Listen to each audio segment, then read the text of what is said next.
The bicycle chain, we know bikes. Hi, I'm Mike from the Bicycle Chain, and today we're going to talk about waxing. Chain waxing, that is. Now, chain waxing has been around for as long as chains have been around, but it's with the advent of oil-based and synthetic lubes that it sort of fell out of favor over the last few decades, other than being a real sort of niche thing for some real geeky cyclists.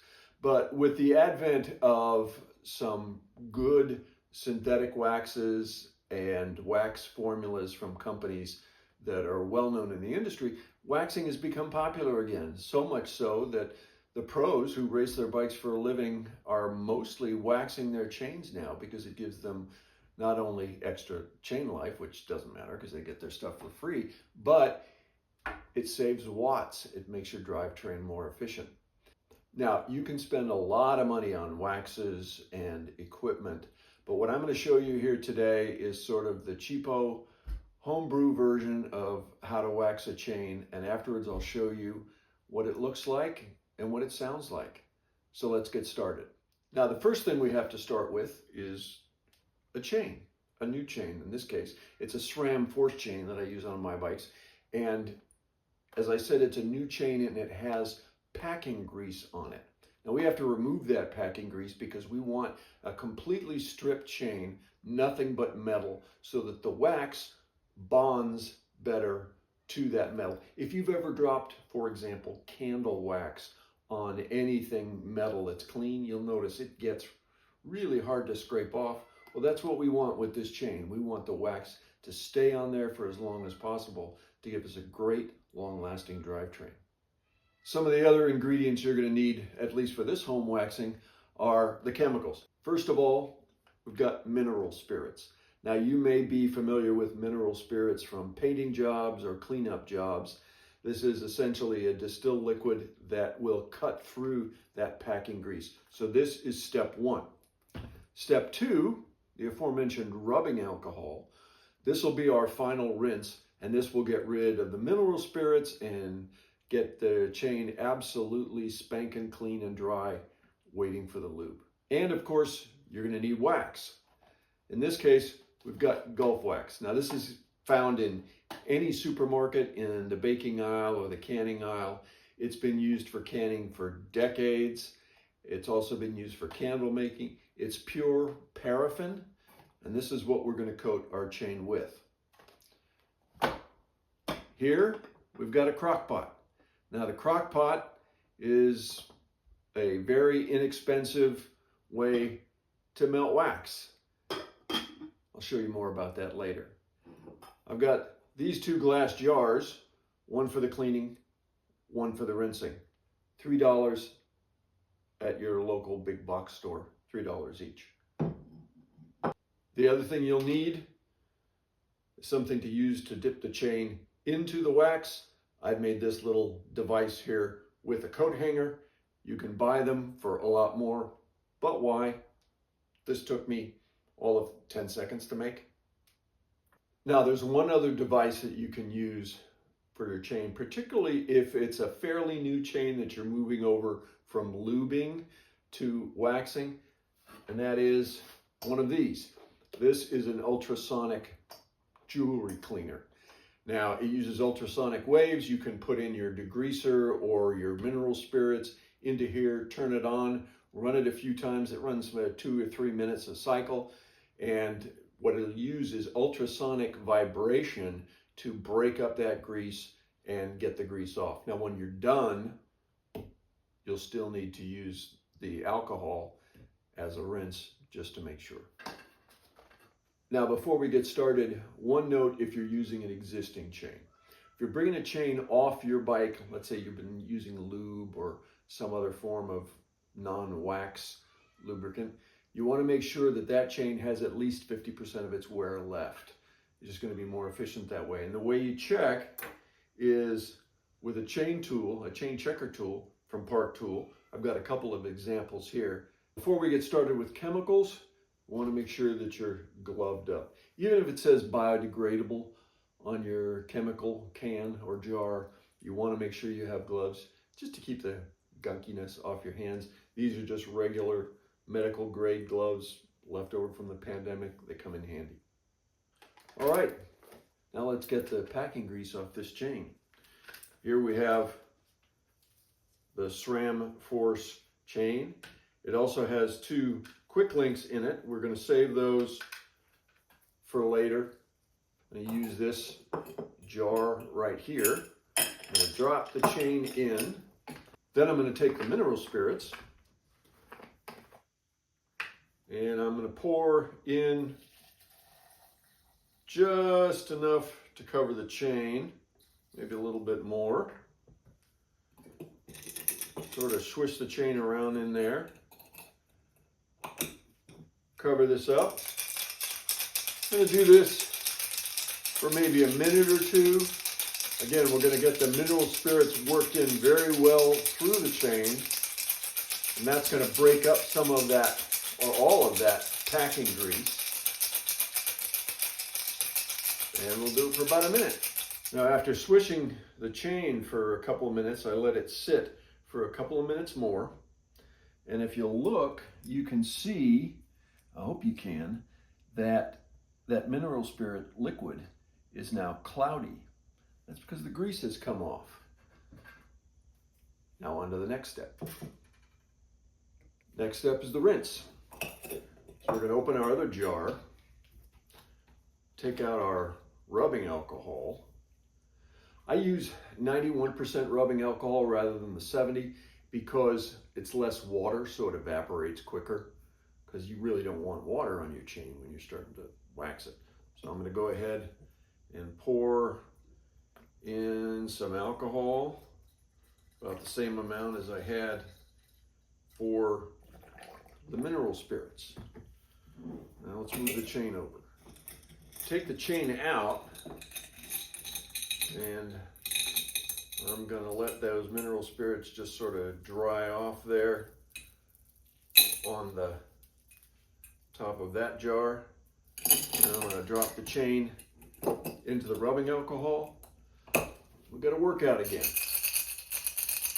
In this case, we're going to swish it for another minute or 2, and then let it set for another minute or 2. And we'll be right back to take a look at it.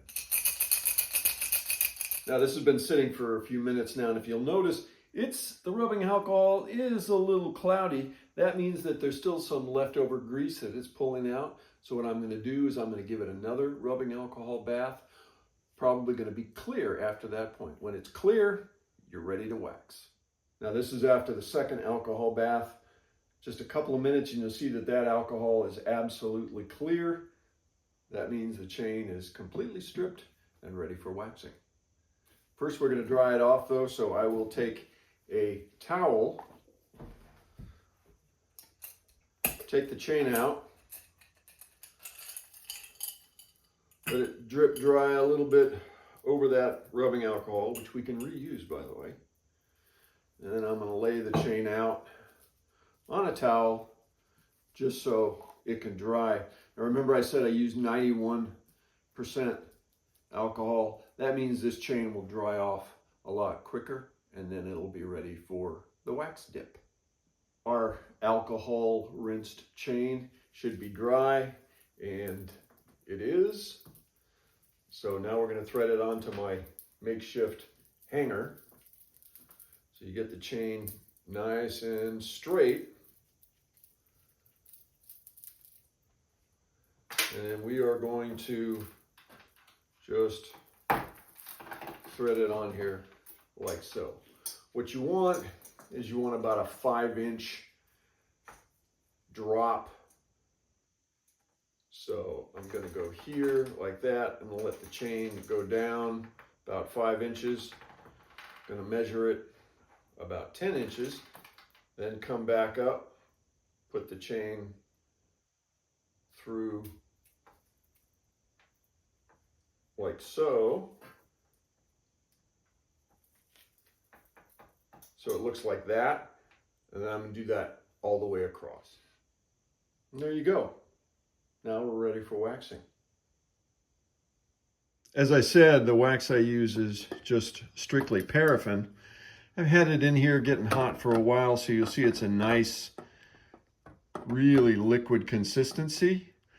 In this case, I don't have a temperature gauge. Some say you're supposed to have it at 160, 135 Celsius, or whatever the equivalent is that in Fahrenheit. What I do is I turn it on high to start the bath. So let's start the bath.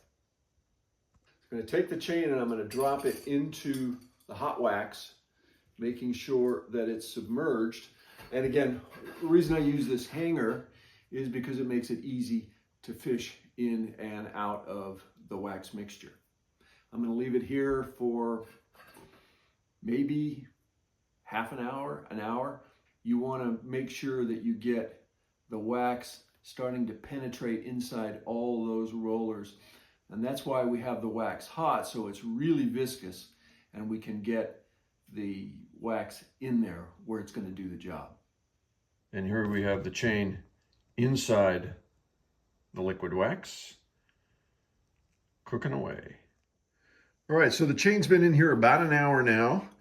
And what we're going to do, as you can see, it's still nice and clean and liquid. What we're going to do now is I'm going to turn the wax down to low. I'm going to reduce the temperature, let the wax get a little viscous, a little thicker, so that when I bring the chain out, all that liquid wax just doesn't drip out from inside the rollers. I want it to stay in there. I want it to get nice and coated, remain coated, and then we'll go on to the next step, which is breaking up the wax. All right, so it's been in here for a little while now at the lower temperature. I'm going to go ahead and turn this off. I'm going to take the chain out. It's still dripping, but the wax is a little bit thicker. So what we're going to do now, I'm going to take it over here. I'm going to let it sit on a towel. If you'll come with me for a second. Let it sit on this towel.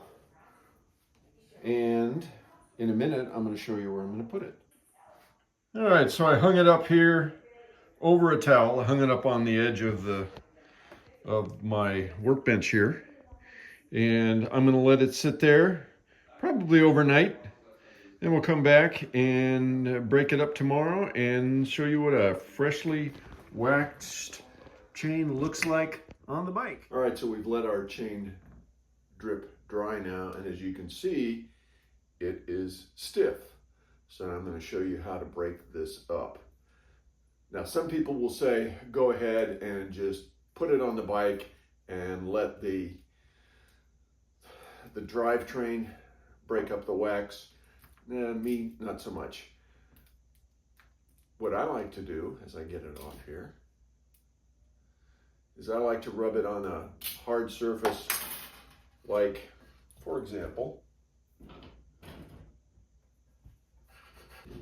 and as you can see, I'm doing it over the side of the hammer here, and just pulling down, and this is getting wax on my little wax bits on the table, but it is also breaking up the chain, so it's becoming a little bit more pliable. I'm just going to do this a few times. You can see the chain is starting to free up now. I'll flip it over, do it the same way. The other side, just pull, pull, pull, pull, pull. And now we've got a chain that's fairly pliable. This chain we can put on the bike. Let me show you that next. All right, so I've got my chain on my drivetrain. I've also attached the quick links that I degreased by themselves a little bit earlier. I told you about that. Now we're going to put the chain on using the set of Park Tool MLP 1.2 link pliers. Pretty easy process. Show you how it's done. Put the links together. Stick the pliers up between the links. Push them out till you hear a nice satisfying, or feel a nice satisfying click. There you go. Now we're going to take up the slack. All right, let's hear what it sounds like. Now you may think, oh, it sounds a little noisy. Well, it's going to be at first because there's still wax in there that we want to get out of that drivetrain. The way to do it is by riding. So one good 25 or 30 mile ride and you'll be perfect. You'll have a wonderfully in-tune drivetrain. Also a clean drivetrain, and that drivetrain is going to last longer. I hope you've enjoyed this video. Come back and see us for more videos here at the Bicycle Chains YouTube channel. Come to our website, thebicyclechain.com, and go to our blog for more helpful hints.